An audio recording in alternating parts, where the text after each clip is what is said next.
I am from Rural Electrification Corporation. It's a non-banking financial company. We are funding various power projects in the country. And we are the nodal agency for the government's prestigious program for electrification of the villages in the country. So now only 1,250 villages are left out in the country for electrification compared to 18,452 villages which were there 4 years back. The target given is by May 2018, all these villages are to be electrified, and we will be able to complete the target well in time. So now further, government has given a prestigious scheme called Saubhagya. The scheme envisages electrification of the BPL households in the country. There are almost 4.5 crore BPL households which are still to have electricity. By December 2018, we have to complete the target of electrifying these 4.5 crore BPL connections. We will be on a mission mode. We will be able to achieve the target. So now coming back to the power sector funding, we are one of the leading power sector funding agency in the country. So we have asset book of 2,20,000 crores. In the state of Telangana, we have 44,000 crores amount committed for various projects. So the prestigious project, to name few, are Yadadri, which is 5 into 800 megawatt, which is the biggest loan which has been given by REC to any state for a single project. And we fund all the generation projects in the state. We have funded KTPS, KTPP, Yadadri, and not only this, we are also funding the transmission projects and the green corridor projects also. When the solar is being implemented, the transmission has to happen. So REC is funding the transmission project for the green corridor. So in the renewable front, we have a lot of opportunities. The opportunity doesn't come without challenges. There are a lot of challenges also. So we have a renewable capacity of almost 1,020 gigawatt, whereas we have targeted only 175 gigawatt of solar by 2022, which is less than 20% of the target. So we have sanctioned almost 75 projects in the last 7 years. Majority of them are solar projects. The total cumulative sanction is 12,356 crores, and we have disbursed almost around 5,285 crores. Majority of them are PV projects. So this year till November, we have sanctioned 3,500 crores and disbursed 25 crores, which is almost 1% of our outstanding loans.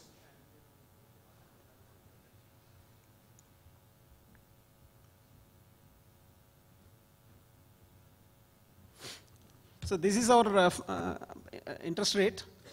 Earlier it was around 12%. Now after the green bonds have been raised, we are the first PSU in the country to raise green bonds in the international market, which is listed in London. We are able to raise at a lower rate, and we have passed on the benefit. Now the interest rate for solar projects are 9.75, and biomass is around 11%. And it varies from the ratings, depending upon the risk rating of the company and the project. The interest rate varies. It varies from 9.75% to maximum of 11%. And generally, we give a debt of 70%, where 30% is the promoter's contribution, which is required to be brought in. But however, it can be relaxed to 80-20, depending upon the rating of the companies. And normally, the repayment period is 15 years, after the moratorium period of 1 year to 3 years to 6 years also. Especially the hydro projects, which has a construction period of 5 to 7 years, we give 22 years total repayment door to door. From the date of first disbursement till the loan is repaid, it is about 22 years, which is longest by any institution. So depending upon the grading, the promoter's equity is required to be brought in. It varies from 33% to 100%, where the risk is very high, where the grading is 5. And solar and wind, we can give a debt up to 500 crores for a single project with IR rating of 1 to 4. Whereas if it is rating is 5, we don't generally consider much funding. For biomass projects, we are restricting our exposure. We don't give more than 10 megawatt capacity. This is our processing fee generally for private sector projects. Government sector projects, there is no processing fee, whereas for private sector projects, we have a processing fee of 1%, upfront fee of 1% and lead fee. We do syndication and we take 50% of the exposure in the project.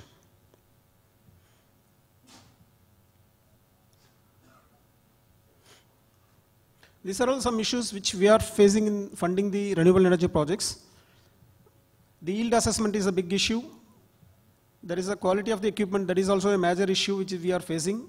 And there is evacuation problems. Grid integration is also a major issue which we are facing in the projects which we have funded. And there is a payment delay by the DISCOMs is also making the projects which we have funded into NPA. That's also an important cause of concern for any lender.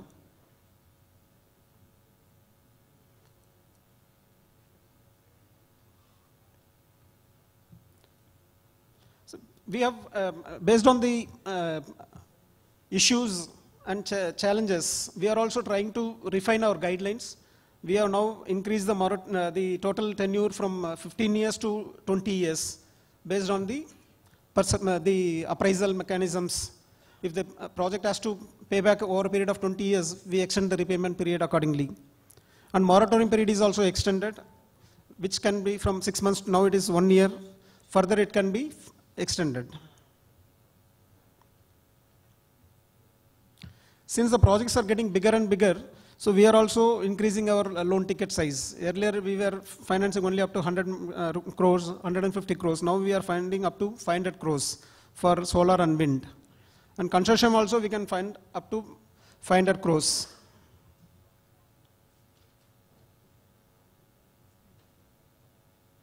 Now, debt service reserve account is a major thing which is not being built up because of the delays in the tariff as well as the delay in payment.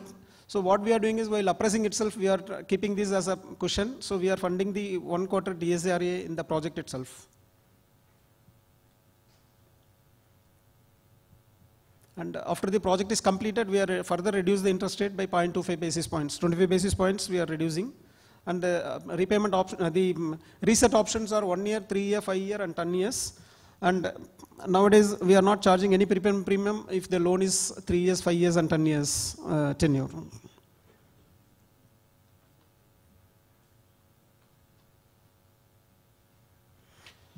Another thing is because there are a lot of challenges which are there, through T-Hub, we are also given a corporate social responsibility fund to develop some concept which can be selected. We have